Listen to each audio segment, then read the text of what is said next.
Can I feel the pain of my twin flame? Can I feel what they're going through? Is it because of the strong twin flame bond that there is an energy exchange and I know what is going on in their life? I can feel their pain and know what they're doing. Do you think you feel what is happening to your twin flame if they're going through the dark night of the soul, or they're purging, they're in pain right now? Then this video is for you. Please make sure you watch it till the end.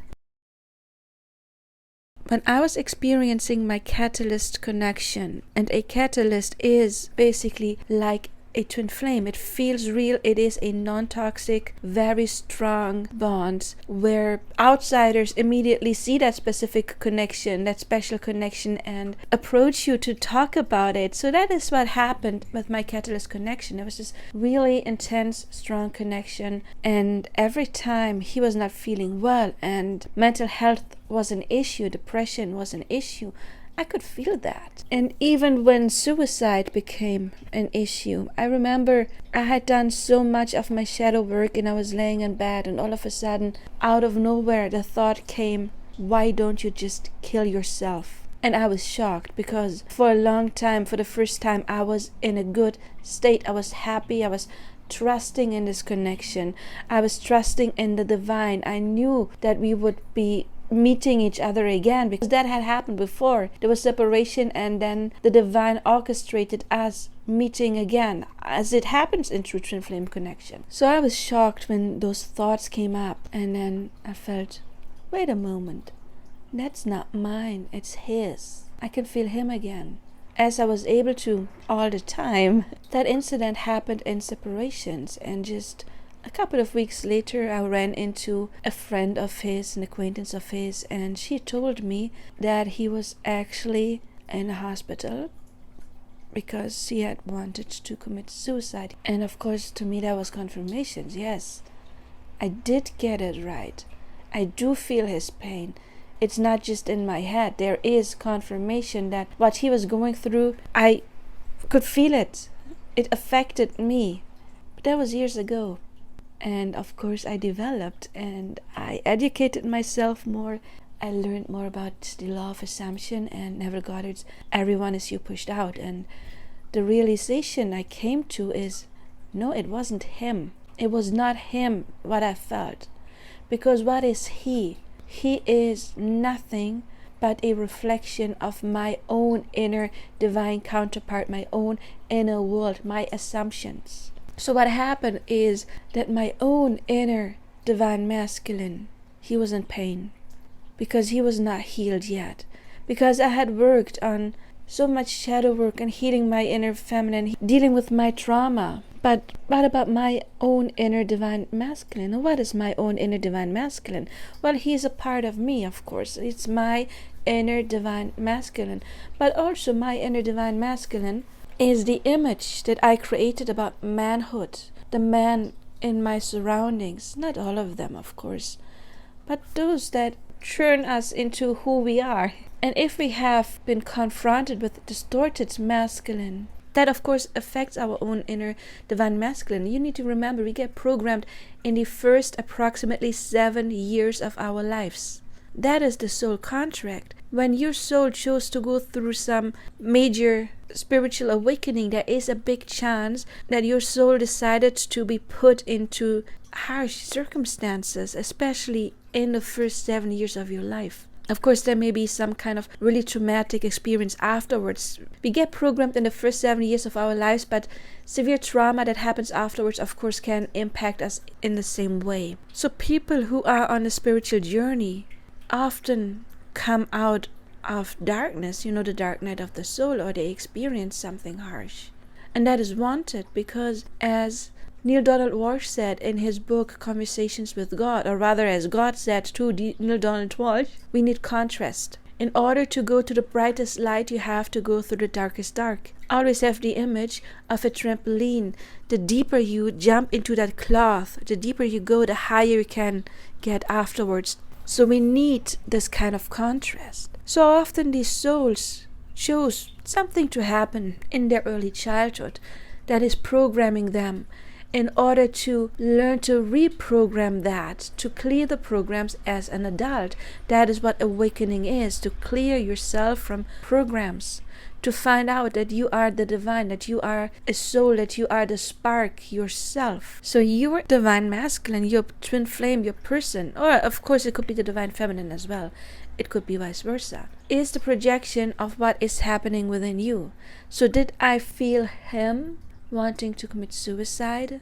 Or was it my own inner divine masculine, my picture of masculinity that is distorted, that is in pain? And then of course that is what I attracted in him, because everyone, as you push out, we attract what is within us. He was not the first man in my life who had problems with mental health. Why not? Because it was my own inner distorted masculine. And that's another thing about the twin flames. When I was talking to my inner masculine and I saw my monadic twin flame, he said I was always there. And then I remembered when I was on the catalyst twin flame journey, that was 8 years for me. And every time I meditated, back then, that man, he was always there. Every time I closed my eyes to meditate, even when I wanted to clear my chakras and do something completely twin flame unrelated or healing unrelated, something that had nothing to do with him, he was always there. I remembered that, and my own inner masculine said, that was me. It was always me. It didn't matter what man you were dealing with on your outside, it was always me. And as you developed, different men came because they matched your new energy. Now don't worry. When you learn about manifesting, you can take that person you love into your next step. You don't have to replace them. But in order to do that, you have to work on your assumptions. I do have a video about the 4 things we get mirrored, and that is one of the things. Check out that video. So know when we feel them, what really happens, it is our own inner divine masculine that is in pain.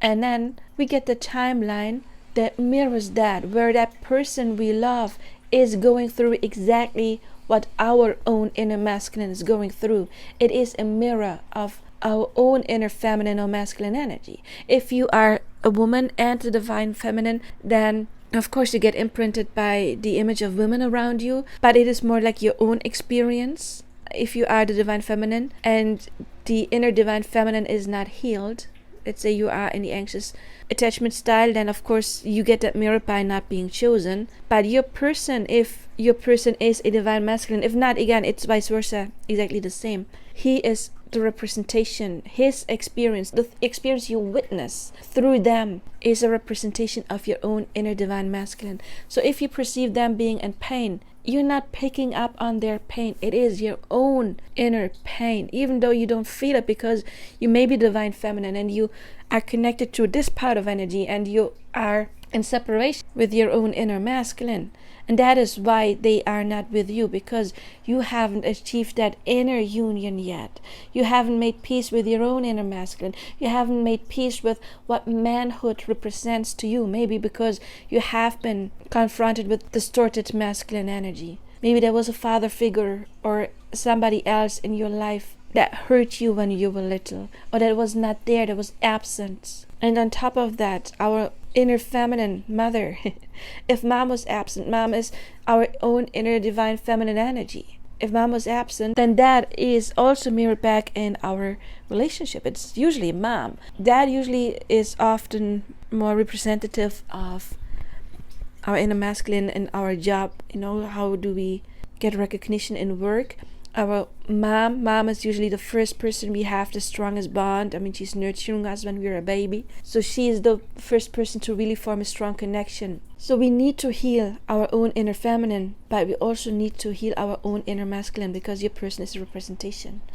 So when there is different timelines and your person exists in each timeline, or not in each, but in some, his parents never met and he wasn't born or she wasn't born. But in all timelines, they do exist. They are a little bit different. And you always get the version that matches your own inner image of masculinity in general and them specifically. If your own inner masculine is hurt, you get the version of them on the 3D that is hurt. If you heal your inner masculine, you get the version of them that is healed or has overcome that. I have the image of 2 mirrors in front of each other, and then they keep on mirroring like until eternity. He mirrors you, your own inner masculine, and It's your own pain, but you perceive it as their pain. So it's like a double projection. You project it onto them, and then you read it as it is theirs that comes projected back to you. But it is yours. It's your pain. It's not theirs. It's just not, you're not just not conscious that it is you, but everyone is you pushed out. And the romantic partner you're confronted with is a direct image, not just of people in general, but of your image of masculinity. Work on that. How? Find better role models. If you've only been confronted with distorted energy, look, I don't know, for example, some celebrity man who just adore their women and they write love songs about them. That is divine energy. The books, the stories where men absolutely adore their feminine and they would do everything for her. Interviews of, I don't know, celebrities that praise their partner, their spouse, and they treat her well, and they do treat her like a queen. Find examples like that.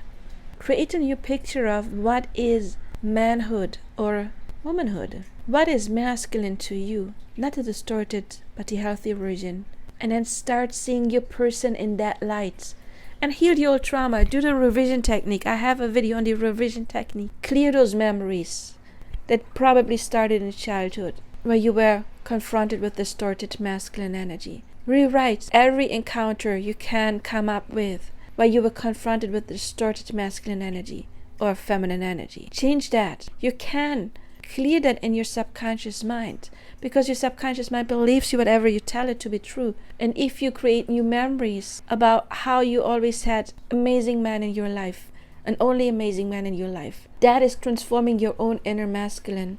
And what happens then is it will seem to you like your masculine in the 3D is evolving, but what really happens is you shift to the timeline where they are better. But better, I don't mean that in judgmental, but I mean in more in their power, in their divine power, and not as much in their distorted power.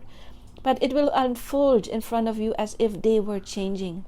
In fact, you are changing timelines to the version where they already are like this and they're waiting for you. So it's completely on you to do your work. It's not on them. And no, you don't feel them. It's your own inner masculine that is crying for your help, for your attention. And he is just the representation, the mirror. If you need help with that, watch my other content or reach out for personal coaching. Please help me by liking, subscribing, sharing my videos. Let's share them, spread them in the Twin Flame Collective, because we want to help others ascend, right? We are a collective. We are connected to them. And if you like this video a lot and you want to help me personally, you will find a link to my PayPal below if you want to leave a tip. And I do see you in my social media. Links are below. I do see you in other videos and maybe in a personal coaching. Until then, I do wish you all the best now. Bye-bye.